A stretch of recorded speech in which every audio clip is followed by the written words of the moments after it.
अस्सलाम वालेकुम नाजरीन। ड्रामा सीरियल इश्क मुर्शद में जैसा कि दिखाया गया कि शिबरा और शामिर अपने घर के टेरेस पे बैठे हैं और उनके ऊपर एकदम से हमला हो जाता है। अब यहाँ सोचने वाली बात यह है कि इतने बड़े पॉलिटिशियन का घर है और इतना अनसेफ कि कहीं से भी कोई उनके ऊपर हमला कर सकता है। चलें, रोड पे जा रहे हैं या कहीं पब्लिक प्लेस पर हैं तो हमले की समझ आती है, लेकिन कम से कम घर के अंदर तो सेफ्टी का मयार एक पॉलिटिशियन को इतना रखना चाहिए कि उसके घर पर इतनी आसानी से कम हमला ना किया जा सके। और क्या इनके घर में कोई सिक्योरिटी गार्ड, कोई सिक्योरिटी कैमरे भी नहीं लगे हुए कि उनके ज़रिए पता चलाया जा सके कि ये हमलावर आखिरकार कौन है?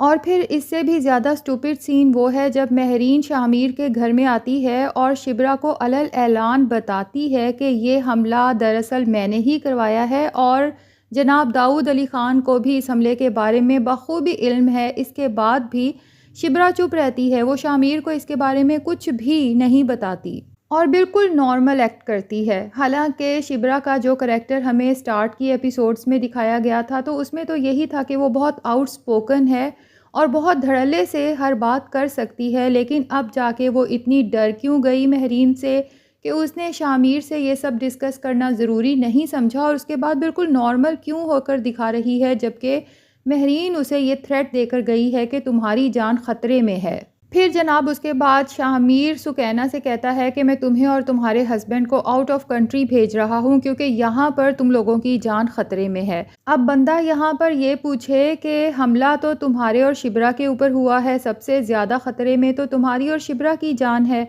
चलो अगर इनको छोड़ दिया जाए तो उसके बाद शिबरा के माँ बाप की जान खतरे में हो सकती है, लेकिन सुकैना और उसके हस्बैंड को आउट ऑफ कंट्री भेजना ये कह कर के यहाँ पर ख़तरा है, तो ये बात क्वेश्चनेबल है कि अगर आप, आपकी बीवी, आपके सास ससुर इसी कंट्री में रह रहे हैं ख़तरे के बावजूद, तो सिर्फ सुकैना और उसके शौहर को उठाकर आउट ऑफ कंट्री भेज देना, इसका क्या जवाज़ बनता है? फिर जनाब शिबरा पर एक अटैक हो चुका है, इसके बाद उसे मोहतात रहना चाहिए, लेकिन वो एक दफ़ा फिर बिना सिक्योरिटी के निकल जाती है। कोई पेपर उसने शायद देना है तो उसके ऊपर एक दफ़ा से फिर कातलाना हमला होता है। लेकिन मज़े की बात यह है कि बहुत ही कोई सस्ते और नॉन प्रोफेशनल डाकू हारून बेग ने हायर किए हैं, क्योंकि उनका निशाना कभी भी ठीक नहीं बैठता। अब जनाब दिखाया ये गया है कि दाऊद अली ख़ान हारून बेग को मना करेगा कि मुझे लूप में लिए बगैर तुम इस तरह की कोई हरकत नहीं करोगे, जब उसे पता चल चुका है कि ये सारे हमले हारून बेग ही करवा रहा है और उसे कहता भी है कि मेरा बेटा भी शिबरा के साथ होता है, उसको भी कोई नुकसान पहुंच सकता है। लेकिन हारून बेग उसकी बात हंसी में उड़ा देता है और उसे याद कराता है कि जब ज़ुबैदा सिकंदर हमारे रास्ते में आई थी तो मैंने किस तरह से उसका पत्ता साफ़ किया था और आज तक किसी का हम पे शक भी नहीं गया कि उसका मर्डर हमने करवाया था। अब इसके बाद कम से कम दिखाया जाना चाहिए था कि दाऊद अली ख़ान कोई एक्शन लेता है, क्योंकि हारून बेग तो टलने वाला नहीं है। उसने कह दिया है कि मैं तो ये हमले करवाता रहूँगा, लेकिन क्योंकि शामिर की जान को भी ख़तरा है। लेकिन दाऊद अली ख़ान बस घर जाता है, चुप करके सोचों में डूब जाता है। अब ये जो एक के बाद एक अटैक्स हो रहे हैं, तो इससे यही लगता है कि ड्रामे का एंड ये लोग बहुत ही स्टूपिड करने वाले हैं। या तो शिबरा या फिर शिबरा को बचाते हुए शामिर की जान चली जाएगी। तो अगर ऐसी कोई एंडिंग करते हैं ड्रामे की तो ये बहुत ही स्टूपिड एंडिंग होगी, क्योंकि इश्क मुर्शद की रेगुलर ऑडियंस इस तरह का कोई एंड देखना नहीं चाहती। क्योंकि अगर हम हैप्पी एंडिंग की बात करें तो हैप्पी एंडिंग तो तभी हो गई थी जब इन दोनों की आराम से शादी हो गई थी, लेकिन क्योंकि ड्रामे की एपिसोड्स को मज़ीद बढ़ाया गया है, इसका मतलब यही है कि कोई ट्रेजिक एंड होने वाला है। अब अगर नेक्स्ट एपिसोड के टीज़र्स की बात करें तो हारून बेग ने ना सिर्फ शिबरा पर अटैक करवाया है बल्कि सलमान के घर में भी इन्वेस्टिगेशन टीम भेजी है। लगता यही है कि उसका प्लान ये है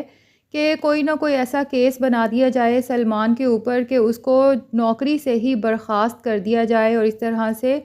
सलमान को गुस्सा भी आएगा कि शामिर से जब से रिश्ता जोड़ा है उसके बाद से मेरी बेटी पर भी अटैक्स हो रहे हैं और मेरे घर में भी इस तरह से इन्वेस्टिगेशंस टीम घुस गई हैं। तो जनाब शामिर बहुत ज़्यादा गुस्से में आ जाता है इन दोनों इंसिडेंट्स के बाद, और अब वो ज़ाहिर है कि पता लगाने की कोशिश करेगा कि आखिर इस सब के पीछे हाथ किसका है। तो इस तरह से वो आखिरकार महरीन के फ़ादर हारून बेग तक पहुंच जाएगा और इसके बाद ज़ाहिर है कि जब मज़ीद इन्वेस्टिगेशंस वो करेगा तो उसे ये भी पता चल जाएगा कि ज़ुबैदा सिकंदर का मर्डर भी इसी आदमी ने कराया है। और मज़े की बात यह है कि शामिर के फ़ादर को भी पता है कि ज़ुबैदा सिकंदर का मर्डर करवाने वाला यही आदमी है, लेकिन इसके बावजूद भी उसने उससे इतनी क्लोज़ फ्रेंडशिप रखी हुई है।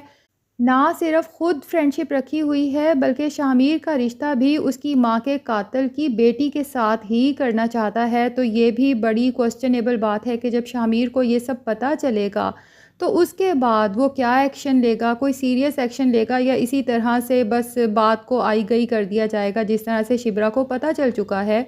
कि महरीन और उसके फ़ादर हैं मेरे ऊपर अटैक्स के पीछे, लेकिन बस उसने इस बात को बहुत ही कूल तरीके से लिया है। शाहमीर के साथ भी ये डिस्कस करने की ज़रूरत नहीं समझी और ख़ुद भी बड़े मज़े से बाहर घूम फिर रही है। हाँ, अब ये हो सकता है कि जैसा कि शिब्रा के फ़ादर तक भी ये लोग पहुंच चुके हैं, तो अब इस डर से शायद शिब्रा शाहमीर को ये सब बता दे और फिर शाहमीर की आंखें खुलें और वो हारून बेग को कड़ी से कड़ी सज़ा दिलवाने की कोशिश करे, जबकि दाऊद अली ख़ान कोशिश करेगा कि ये मामला रफ़ा दफ़ा हो जाए। फिर शामिर को शक हो कि आखिर मेरे फ़ादर इस आदमी को इतना हल्का क्यों ले रहे हैं और इसको सपोर्ट क्यों कर रहे हैं। बहरहाल जब हारून बेग से इन्वेस्टिगेशन हो तो उसके बाद वो सारा कच्चा चट्टा खोले कि तुम्हारा बाप भी मेरे साथ हर काले धंधे में इन्वॉल्व रहा है और तुम्हारी माँ को भी जो मैंने कत्ल किया है, तो दरअसल वो तुम्हारे बाप को ही करप्शन से रोक रही थी और हम दोनों ने मिलकर ही उसके कत्ल का प्लान बनाया था।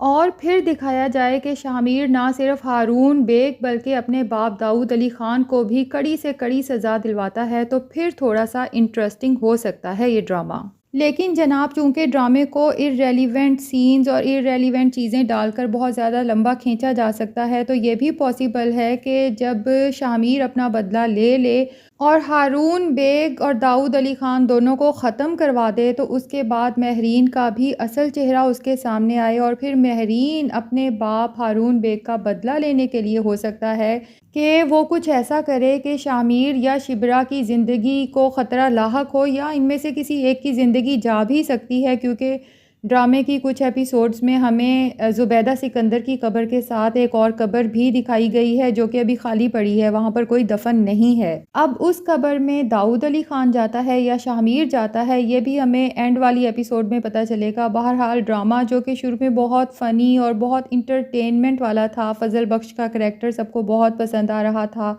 भले का करैक्टर सबको बहुत पसंद आ रहा था, तो उस फ़न वाले एलिमेंट को ड्रामे से निकाल के अब इसको बहुत ज़्यादा ड्राई किस्म का ड्रामा बना दिया गया है।